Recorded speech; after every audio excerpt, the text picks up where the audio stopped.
अस्सलामुअलैकुम everyone, how are you? I hope आप सब ठीक होंगे। मैं काफ़ी अरसे से ड्रामास देख रही हूँ और अभी रिसेंटली एक ड्रामा स्टार्ट हुआ है, कभी मैं कभी तुम ऑन एयर वाई। तो मैंने सोचा इसके ऊपर मैं भी रिव्यू देती हूँ क्योंकि बहुत इंटरेस्टिंग जा रहा है ये ड्रामा। और अब तक इसकी 18 एपिसोड्स हो गई हैं। Monday and Tuesday on air होता है ये ड्रामा।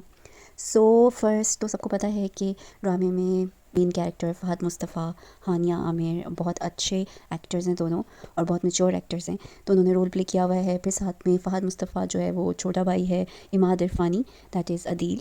और हानिया आमिर, ज़ाहिर है पहले उसकी शादी हो रही थी अदील से, बट नहीं हो सकी क्योंकि अदील की अपनी ही कुछ लालच की वजह से कि उसने अपनी बॉस से शादी कर ली।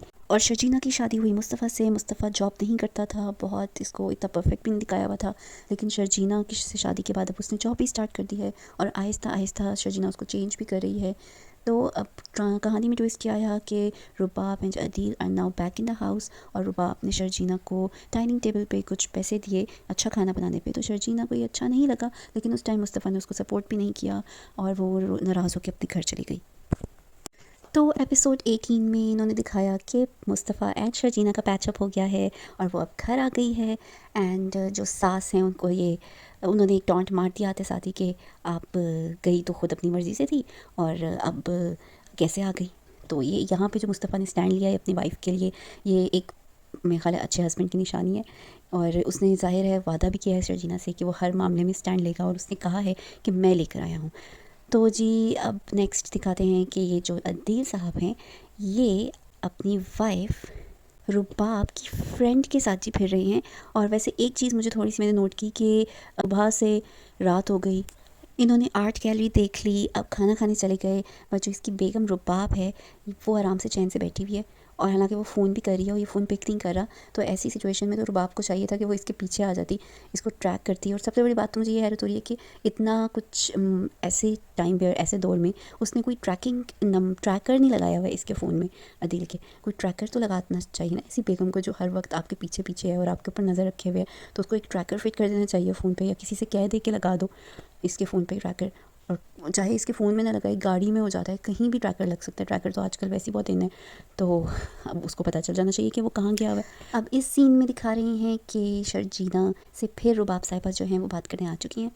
और इस बार उसने कोई सॉरी नहीं कहा, जो कि अपनी सास के सामने ही कह रही थी कि मैं उसको जाके सॉरी कर देती हूँ, बट यहाँ पे उसने कोई सॉरी नहीं कहा। उसने अभी भी टॉन्ट ही मारा है कि तुम इसलिए ज़्यादा दिन के लिए शायद चली गई थी और मैं सोची थी वापस कहीं नहीं आऊँगी कभी।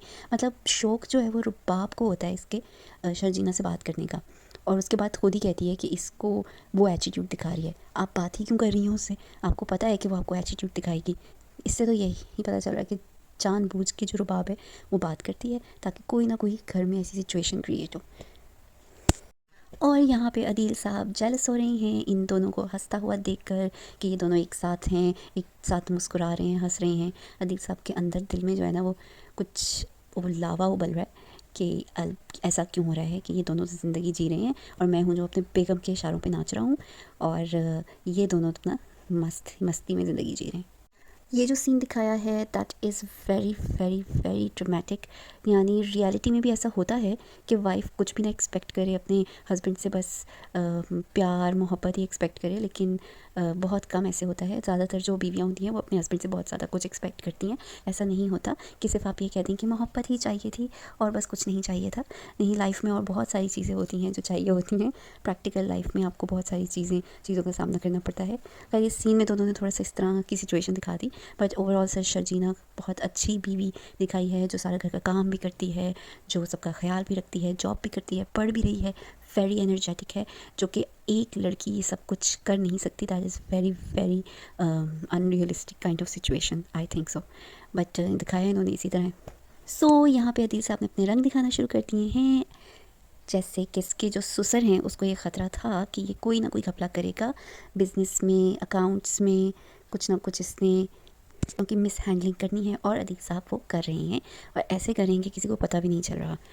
यहाँ पे अदील साहब रुबाब की फ्रेंड से और ज़्यादा दोस्ती बढ़ती जा रही है इनकी, और रुबाब की जो फ्रेंड है उसका हस्बैंड आप लोगों ने देखा ही है, वो काफ़ी हेल्दी, हर वक्त खाने पीने में उसका ध्यान और बिज़नेस में ज़्यादा उसका फोकस है कि बस बिज़नेस ट्रिप्स लगाता रहता है। उसको नहीं पता कि मेरी बेगम मेरे पीछे क्या कर रही हैं। इसका हस्बैंड समझता है कि मैं कोई बहुत ही शायद खूबसूरत बंदा हूँ, कि बहुत हैंडसम हूँ, कि मेरी बेगम मैं छोड़ के चला जाऊँगा और ये आराम से बैठी रहेगी, उसको कोई फ़र्क नहीं पड़ेगा। हालाँकि उसको पता नहीं है कि उसकी जो बेगम है उसके पीठ पीछे क्या हरकतें कर रही हैं।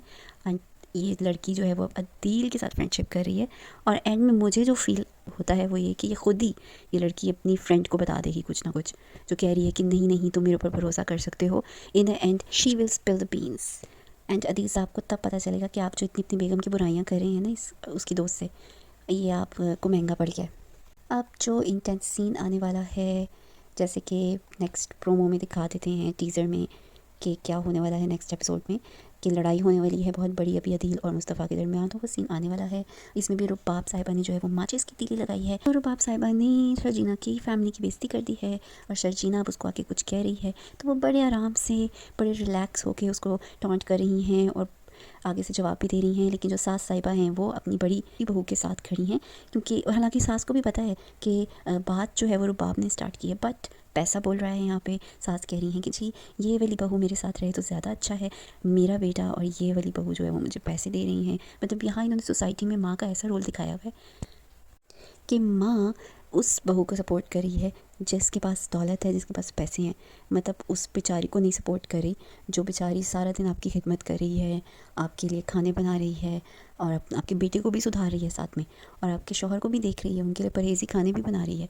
लेकिन नहीं, आप उसको सपोर्ट नहीं करेंगी, आप उसको सपोर्ट करेंगी जो आपको बस थोड़े से पैसे दे देती है और कह देती है आंटी कैसी हैं आप, और वो आंटी भी कह रही है, वो दूसरी बहू अम्मी कह रही है। आप ये नोट करें। यहाँ पे जो रुबाबल कैरेक्टर जिसने प्ले किया, जिस लड़की ने, उसने काफ़ी अच्छा कैरेक्टर प्ले किया है, जिसने उसने अपनी जो स्टाइल बनाया है बोलने का, उससे काफ़ी फीलिंग आ रही है कि हाँ ये काफ़ी बिगड़ी हुई लड़की है और ये बहुत अपनी सेल्फ लवर टाइप लड़की है।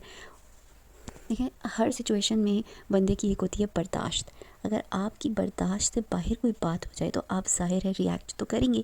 अब शर्जीना ने तो रिएक्ट करना है, लेकिन उल्टा एज़ यूजुअल जो हमारी सोसाइटी में भी यही होता है कि जो रिएक्ट कर जाए किसी बात पर तो उल्टा वही बुरा बनेगा। अगर किसी दूसरे ने आपको कुछ कहा है, आप उसको रिएक्शन शो कर रही हैं किसी बात का, तो आप ही बुरे हैं कि आप क्यों रिएक्ट कर रही हैं हमारी बात पर। हमने अगर आपको बुरा कह दिया। यहाँ पे तो जो सिचुएशन दिखाई हुई है, रुबाब तो चाह ही यही रही थी कि ऐसा हो, लड़ाई हो, वो तो चाह रही थी और वो हो गई। और लेकिन इन द एंड कसूरवार बेचारी शर्जीना हो जाएगी। सास ने भी शर्जीना को सपोर्ट नहीं करना, घर में किसी ने इसको सपोर्ट नहीं करना। पे जो शर्जीना ने बोला है कि तुम दोनों एक दूसरे को डिज़र्व करते हो, तो बिल्कुल ठीक बोला है। ये भी सेल्फ सेंटर्ड है जो रुबाब है, और जो अदील साहब हैं वो भी सेल्फिश हैं। देखिए अब वो भी अपनी ही फ़ायदे के लिए उसकी दोस्त, रुबाब की दोस्त से फ्रेंडशिप कर रहा है। तो so this shows his selfishness, कि ये अपने फ़ायदे के लिए, अपने आप को खुश रखने के लिए अपनी सारी बेगम की बुराइयाँ वो उसकी दोस्त से कर रहा है। और यहाँ पे एंट्री हुई मुस्तफ़ा की, तो ज़ाहिर है मुस्तफ़ा विल सपोर्ट शर्जीना। वो कभी भी नहीं चाहेगा कि उसकी वाइफ इस रुबाब से माफ़ी मांगे। बट सैडली हुआ ये कि दोनों भाइयों में लड़ाई हो गई, और ऐसी सिचुएशन में होता यही है हमेशा कि जब बीवियाँ लड़ती हैं या बीवियाँ एक दूसरे को कुछ कहती हैं तो जो भाई हैं वो उससे बढ़कर आपस में एक दूसरे के साथ लड़ते हैं। और यहाँ पे हमारी जो सोसाइटी है उसमें तो अक्सर ऐसे ही होता है, और इस बात का बहुत सारी बीवियाँ फ़ायदा भी उठाती हैं, जो कि नहीं होना चाहिए। बहुत सारी फैमिलीज़ अच्छे घुल मिलकर भी रहती हैं, ऐसी बात नहीं है कि हर जगह यही होता रहता है। फैमिली पाकिस्तान में बहुत सारी जॉइंट फैमिलीज़ बहुत प्यार और मोहब्बत के साथ रहती हैं, ऐसी बात नहीं है। बट यहाँ पे इन्होंने जो सिचुएशन दिखाई है वो बहुत सारे घरों में होती भी है। और अब इस सिचुएशन में माँ जो है वो फिर शर्जीना को कहेगी कि तुम्हारी वजह से हुआ है। भाई आपकी वजह से नहीं हुआ कि जो आप खड़ी हो कि शर्जीना से कह रही हैं कि सॉरी करो सॉरी करो। अब ये भी तो कह सकती थी कि चलो बात को ख़त्म करो, कोई सॉरी नहीं करेगा, बट आप शर्जीना को फोर्स करी हैं कि तुम सॉरी करो। आप ये भी कह सकती थी कि किसी को भी सॉरी करने की ज़रूरत नहीं है, घर का माहौल ना ख़राब करो, बात ख़त्म करो, बट आप उसको और ज़्यादा प्रोवोक कर रही हैं लड़ाई को। बट मुस्तफ़ा इस बार शर्जीना का साथ दे रहा है, उसकी साइड ले रहा है, उसको सपोर्ट कर रहा है, जो कि इस एपिसोड की सबसे अच्छी बात है। So friends, what do you think about this episode of कभी मैं कभी तुम। आप लोगों के ख्याल में आगे क्या होने वाला है ड्रामे में? क्या मुस्तफ़ा और शर्जीना घर छोड़कर चले जाएंगे, जैसा कि नेक्स्ट टीज़र में दिखाया जा रहा है? मुस्तफ़ा का अब इस घर में दिल नहीं लग रहा। So do tell me in the comments what you think about this drama, And what do you like most about this drama? What do you hate most about this drama? If you hate anything about this drama. So अब मैं next किसी और ड्रामे के review के साथ आऊँगी. And do subscribe to my channel. Keep following, keep watching. Allah Hafiz.